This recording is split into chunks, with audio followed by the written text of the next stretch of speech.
So we're going to decipher, Matt, the debt market because it's related with why we're talking about interest rates. We're talking about debt. We're talking about the multifamily market and commercial real estate. Totally. Cushman & Wakefield puts out a piece. What's the latest pulse in the debt market? Matt, what is the latest pulse on the debt market? Yeah, some really interesting analysis here. They don't just kind of predict what could happen. They say, well, no, this is most likely going to happen. They present the data and give a little bit of conclusions about it. So really more than simply like they're not just going to say, oh yeah, interest rates are going to be okay. They said that a modest tightening in both base rates and in CRE credit spreads has provided market participants with marginally better debt conditions and has helped grease the wheels of activity. I feel like that's the takeaway for kind of this whole thing. And it's probably a no-brainer, but it's a worthwhile connection here. They're saying that things are getting a little bit easier to move. The spreads are not as outrageous. Maybe they're finding a meeting point maybe between buyers and sellers, or at least along the lines of credit. Things are getting a little more palatable for people, and they're saying that not just a little bit more, but meaningfully more, big enough to make things active. Yeah. So that's great. They note that borrowers are going for 3 to 5 rate fixed debt and looking to refinance later. Fundamentals are strong outside the office sector, and upwards of 50% of the outstanding debt market has long-term debt. So it's probably not like maturities. I think that they're thinking like, oh, distress and crisis. That's not going to happen in large scale, but it does make me think of,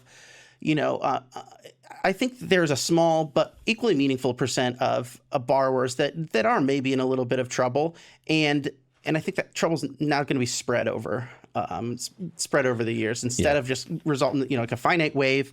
It's going to be orderly. It's like a very orderly crash. Or not even crash. And it'll just orderly. It'll have its weight. It'll place its weight on those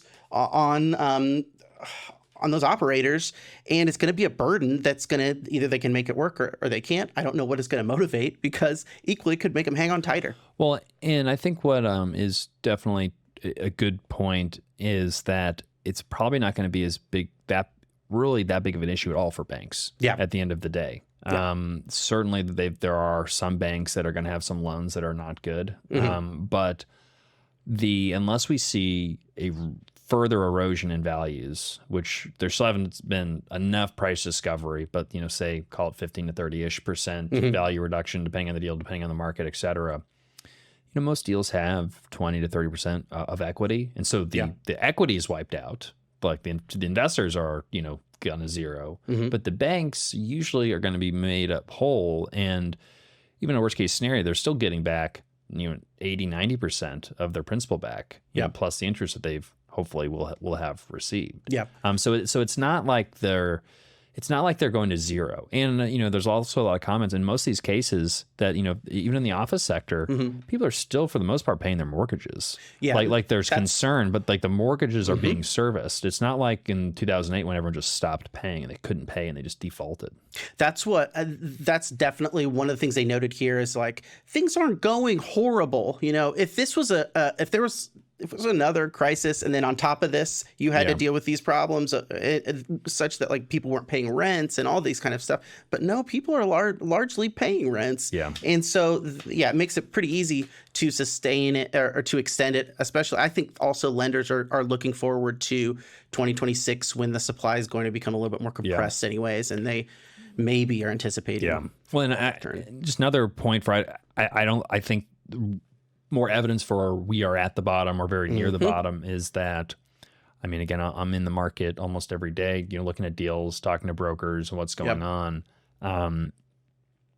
Deals are being done, and we're within a strike zone now of 1 to 5% on most deals, where we were 10 to 25% away 6 months ago, and other buyers in the same place we are, and there's deals are usually getting done, maybe at a little bit lower price than the seller wants, but they're getting done. Expectations have come in line closer with reality, and so the reason I'm saying there's not just much room, something pretty extreme would have to take place for prices to move that much further, just because there's buy orders that are sitting at prices that are just 1 to 3% below where prices are right now. And so and it's because of the fundamentals. it's because of the light at the end of the tunnel, and we're seeing growth. I had a great conversation with Carl Whitaker this week. We kind of need another month or two just to show like a real trend. Yeah. But we are a lot of the pressure from the supply. The market's showing quite a bit of resilience, and we're posting some positive momentum of rent growth. Was it Carl Whitaker or Paul Fiorillo that said that for all the supply we had maybe record absorption last year? Well, I think they both said that, but Carl, I know said it because on RealPage they did a piece specifically focused on absorption. And yet Q4 of 23 was one of the highest quarters in the last 20 years for apartment absorption. And 2023 in general was an above average year for apartment absorption. It's just with the amount of supply that came online, it was a net negative year for the market. But so far in a relatively what's typically supposed to be the weakest month, in January, actually showed a little bit of strength. And if that trend continued, February's numbers were pretty decent, and so if we have a pretty positive March, which we shall see. It's so interesting, Matt. Because I know first how our properties are doing.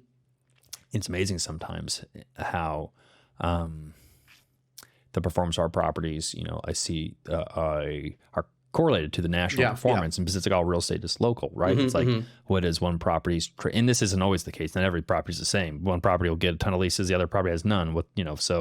But I'll often see it's like, oh, wow, we're having a lot of strong leasing activity. And then a report comes out the next month, like the whole nation had a lot of strong leasing activity. Interesting. And so again, you can't use it as an absolute rule, but as like an indication. And like we had specifically one of our properties up in Michigan, we crushed December and January, and like it was peak leasing season. Awesome. And I'm like, this isn't normal. And a couple of the properties had similar traffic, not all of them, but then that started showing up in the numbers. Looking at RealPage's data and talking to Carl. But yeah, we need a little bit more data, but surprisingly, pretty strong fundamentals. There was a TREP, as an article for TREP. You'd find it on the Sunday version of the Gray Report. If you're not subscribed, go to www.graycapitalllc.com/newsletter. Subscribe for free. But this article in TREP looked at the price declines for CRE, and it basically the declines started, and we are almost like a month or maybe 1 month, 1 quarter away from coming back to even. Like you really can see. I'm gonna pull it up. Yeah, I was gonna say don't trip. All right, so right now it shows the quarterly percent change for I think this is all CRE assets. What is TPPI? The TREP property price index. Whew, I was pulling that one out. All right, but is that what it is? I'm almost positive that's what it is. It's okay. In 2016 is their base. It's 100 to 2016. And so they measure, how things are changing from quarter to quarter, and they've got. You can scroll down just one tick so we can see that there. And they show the decline starting in the first quarter, or was it maybe the second quarter of 2022? Which is really when you get into the teeth of the interest rate increases, and the property declines peak in the second quarter of 2023. Now they are marching downward at a much these declines are getting shallower. The rate of decline is reducing. And so things are getting better a lot more quickly than they were getting worse. We may have 1 quarter of in which prices are basically marginally zero. And then we're on our way up. Now the only reason why this is so compelling to me is because this is like a shallow decline, and it happened over a period of more than it was like a year and a half. So we've got a lot of time in here, and these and this movement doesn't show that much volatility. It's not like a shock that we're going to get a rebound from. This seems like a gradual lowering of price and a gradual rising of price. It almost looks like it's overdetermined.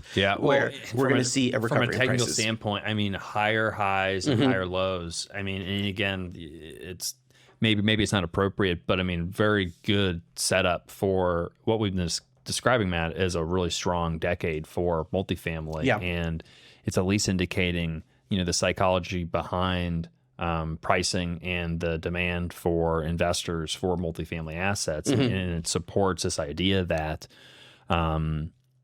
especially when they actually start moving interest rates, or it actually gets announced that it's going to happen, we are going to see cap rates compress very quickly. Yeah. I believe. Yeah. And it'll probably happen before then. You know, this deal that we've got down in Evansville that is fully subscribed, by the way. So if you're an investor in River Club down in Evansville, really appreciate your partnership. If you missed out on this opportunity, still get in touch with us. Got to be accredited. Hop on over to graycapitalllc.com. But we're buying this at a 6.4% cap rate, Matt. $100,000 per unit, more or less. You're not going to find these deals in a couple months from now. They're gone. Yeah. This was a window. And what's super interesting too is like, I keep just like with the 10-year speculators, people are looking forward to things, whether it's federal interest rate cuts, whether it's the supply shortage that may be rearing its head in 2025, 2026, but they are seeing in the future, and they were doing that in December, and so like what we're doing kind of right now with our last deal is we were looking forward and saying maybe maybe it's not in the perfect world. People could say, oh well, rent growth is bad now. Why would you invest? Or you can look forward, which is what investors should be doing. You got to be skating to where the puck's going. Yeah.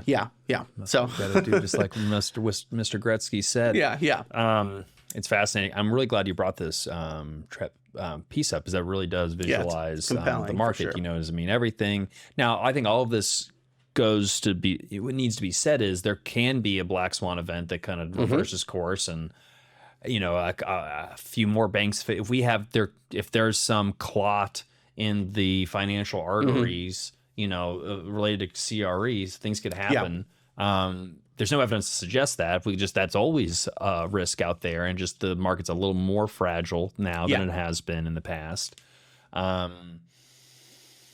The delinquency rates have increased, but as we've talked about, like there's a headline, they've increased 60%, but it's, they're still under 8%. 1%, of defaults are under 1% right now. So it's not a systemic issue right now. It's just there's certainly pockets of stress and distress and foreclosures and people losing. It's like, let's not mistake. There are people losing everything. Just like we were talking about, maybe the banks will be fine because, values are only down 20, 30%, but the investors are being wiped out in those cases.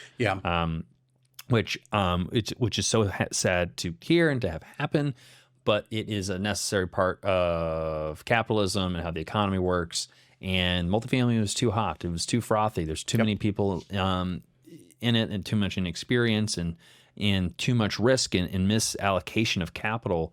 And so this is all kind of a healthy part of the process, and we just need to let it see itself through, Matt. Yep.